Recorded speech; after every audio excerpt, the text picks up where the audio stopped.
Hola, ¿qué tal estáis? Espero que muy bien. Hoy vamos a seguir hablando de posibles situaciones o problemas que se nos pueden dar en nuestro coche en carretera.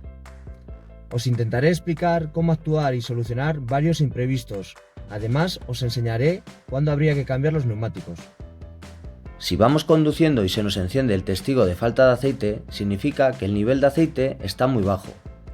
No tenemos que ponernos nerviosos, pero es aconsejable parar lo antes posible, en una zona segura, como por ejemplo un área de descanso, o en una gasolinera. Lo primero sería ver si hay alguna fuga mirando el suelo y el motor, y lo segundo sería comprobar a través de la varilla el nivel de aceite. La manera más correcta de medir el aceite sería con el coche en horizontal, con el motor parado y en frío, ya que si miramos el nivel en caliente nos marcará más de lo que realmente hay, por el calor de la dilatación que se genera dentro del motor. Como veis en esta imagen, la varilla nos indica la zona mínima, la zona máxima y la zona óptima donde tendría que estar el aceite. Si tenemos aceite, añadiremos hasta la zona óptima, abriendo el tapón de llenado del aceite. Si no tenemos aceite, podríamos comprar 1 litro en una gasolinera, en talleres de mecánica rápida o en grandes superficies.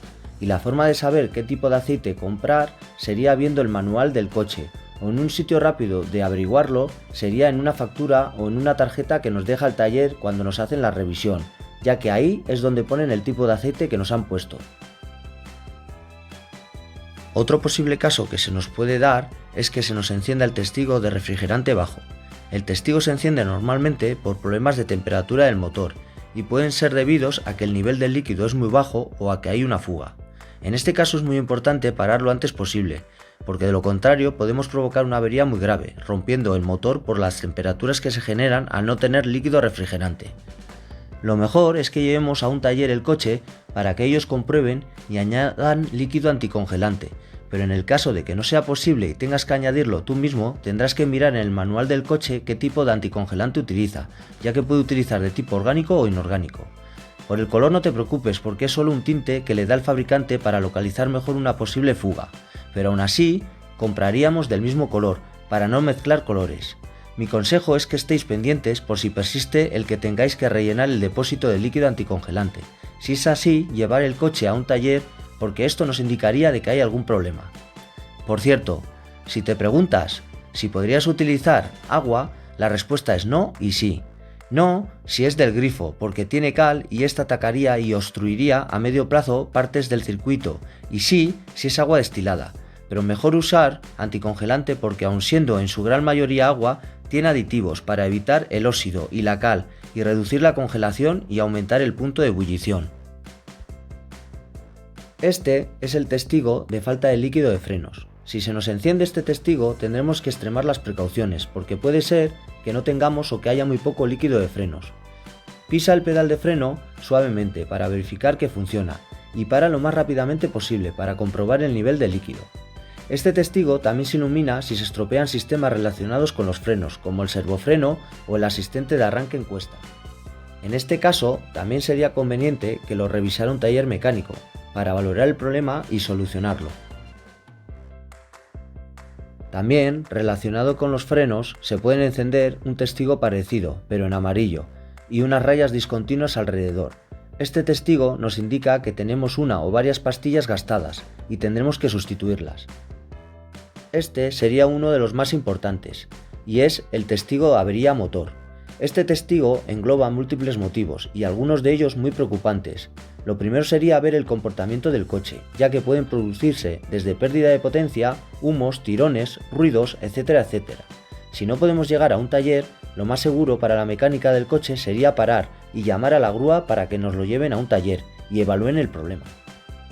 Si se nos queda encendido el testigo de un dibujo de una batería, este indica que la batería no está cargándose y por lo tanto el alternador no está funcionando. La función del alternador es la de cargar la batería en marcha, así como suministrar corriente a todos los sistemas eléctricos que lo requieran, como la iluminación, radio, climatización, etcétera, etcétera. Y la batería es la de proveer de energía para poner en marcha el coche. Por lo tanto, cuando no funciona el alternador, seguiremos andando hasta que se descargue la batería y nos quedemos tirados. Tendremos que llamar a la grúa y llevar el coche al taller para que nos cambien el alternador.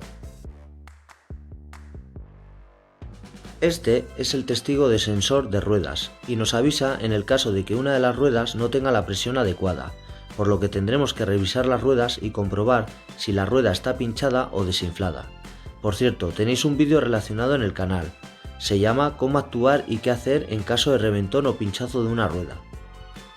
Los neumáticos son una de las partes más importantes de nuestro coche, porque es el único elemento que está en contacto con la carretera, por lo que tendríamos que prestarles mucha más atención de lo que realmente le damos. Unos neumáticos nuevos tienen entre 8 y 9 milímetros de profundidad, y la ley dice que tenemos que cambiarlos cuando la profundidad del neumático llega a 1,6 milímetros. Y esto se puede saber porque en la banda de rodadura existen unos taquitos y cuando el neumático alcanza la misma altura, esto nos indicaría que es la hora de cambiarlos. Pero yo no os recomiendo llegar al límite, porque unos neumáticos gastados influyen negativamente tanto en el agarre como en el comportamiento del coche y por lo tanto en nuestra seguridad. Otro factor que influye en los neumáticos son las condiciones climatológicas, porque el caucho les afecta a los cambios de frío y de calor y con el tiempo se terminan cuarteando. Por lo que unos neumáticos con 5 años habría que revisarlos, ya que el caucho va perdiendo propiedades y poder de adherencia, por lo que nunca tendríamos que tener puestos neumáticos con más de 10 años. Bueno, pues solo me quedaría daros las gracias y esperando vuestras preguntas, sugerencias y propuestas. Nos vemos muy pronto. Adiós.